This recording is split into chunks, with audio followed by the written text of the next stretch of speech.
The main focus of this build is the Moonveil Katana.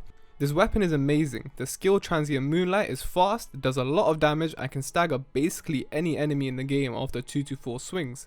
On top of that, it bleeds as well, and bleed is OP in this game. To apply the bleed, you do actually have to swing the sword normally, you can't just spam the weapon skill, so take that into mind. The katana has E, C and B scaling with strength, dex and int respectively, and it requires 12 strength, 18 dex and 23 intelligence to use. Since we have a lot of dex, a bow is a great range tool we need to have. You will have many encounters throughout the game where a ranged option will make life so much easier. It's good for pulling enemies or finishing low health enemies off. We kinda got checked for bow options in this game, I can't lie. I haven't found a single bow so far with high dex scaling, so it sucks because you won't be able to do a lot of damage with the bow itself. For our shield, we'll be using the Carrier Knight's shield. It has a low strength requirement of 10, and it can block 100% physical, 58% magic, and 54% holy damage. But any shield in this build will require having no skill attached to it. This will allow you to go straight into sword stance when you press L2 or wherever your parry button is. Now you don't have to two-hand your weapon to use sword skills. The gameplay will feel much more fast and more fluid using this method. You see my armor here, I'm using the skeletal mask wrapped as black feathers, the godskin bracelets and bandit boots. There's no real reason for them, I don't really care about armor stats in this game, it just looks cool. It kind of makes me look like Eileen the Crow from Bloodborne.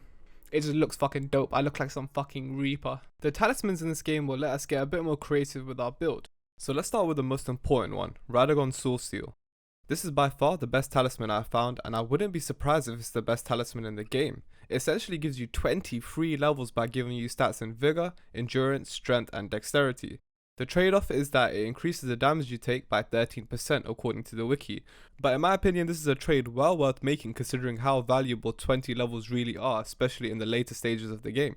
So we can see here when we take it off we actually lose a ton of stats. We lose HP, stamina, equip load, it's just insane. Taking more damage doesn't really matter in the long term because if you have it on all the time then you're not going to really notice it. Our next talisman is the Dragon's Crest Shield. This is also another one that I've pretty much never taken off as soon as I got it. Pretty much any enemy in the game does physical damage. So we can see here we lose a shit ton of defenses when I take it off. We go from 15 physical to 2 physical. So yeah, we definitely want this on. It will increase our survivability, especially because we're using Radagons. Now here we have a few options. I like to use Assassin's Cerulean Dagger for when I'm just going through the map and clearing out enemies. For each critical hit you do, you get 15 FP back. And Transient Moonlight, its R1 uses 15, its R2 uses 20. So essentially you're getting almost a 1-to-1 return on your abilities. For a boss fight though, I would take this off and switch to either the Lord of Blood's Exaltation to give you a damage boost when you inflict blood loss. You can also use the Carrion Filigree Crest, which lowers your FP consumption for your skills. Other than that, it's another nice slot for just more defense options. Maybe you're fighting a fire dragon, go for the Flame Drake Talisman. Any magic users, maybe you're in Rhea Lucaria, throw on the Spell Drake.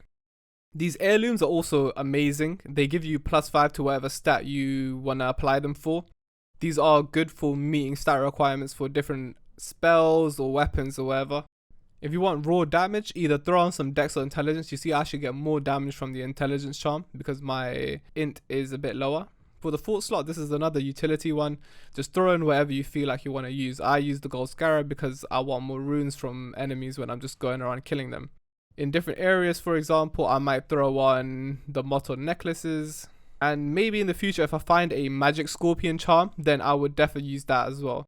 If you're using the spell version of this build, then the Graven School Talisman is also a good option.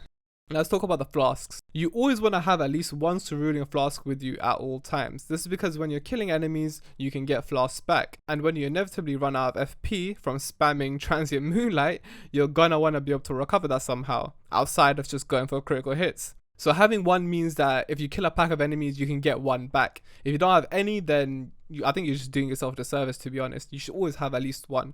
You could probably go 10 to 2 as well if you really want to. But I would suggest having 2, especially for boss fights. You do want to be able to spam Transient Moonlight if you do feel like you're getting shot, because it does give you a lot of range. For the Flask of Wondrous Physic, this is probably the best combination by far. You get extra magic damage, which is what your sword does, and a one-time attack nullification. The other options for the Physic aren't really that good, But one option that is actually really decent is the Opaline Hardtail.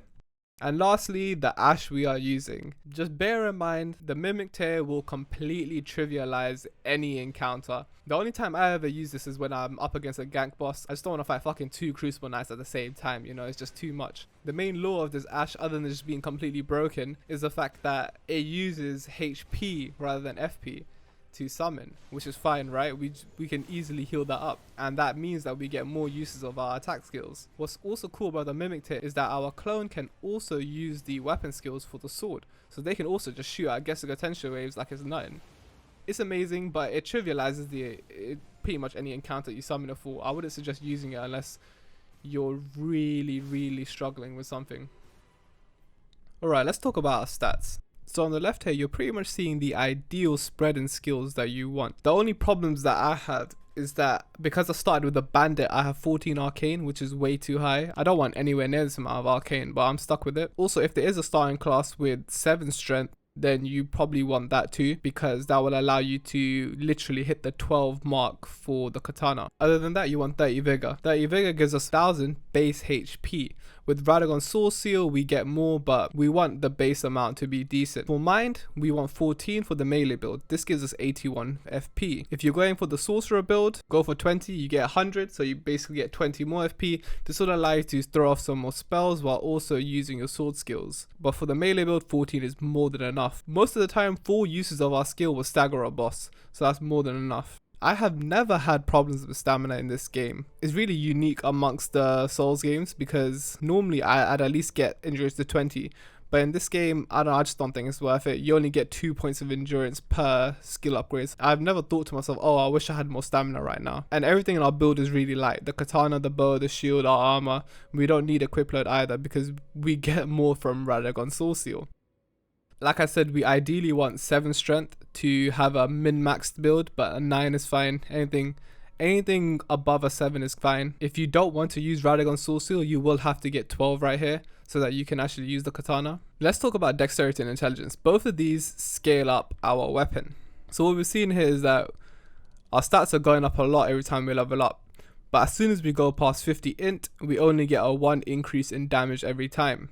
That is why it's not worth going above 50 int if you're only going for a melee playthrough. If you want magic, however, going for more int is obviously necessary because you get more magic damage. If you're going for the sorcerer build, I would suggest 60 int. This will allow you to use Renala Scepter, but to use the full moon spell, you need 70. I had 70 int before, but in my opinion, if you don't completely spec towards a mage build, then your spells just will never be strong enough to actually compete against melee. And you see here, it's a similar thing for dex. The soft cap for dex is actually a bit higher. We haven't even hit the soft cap yet.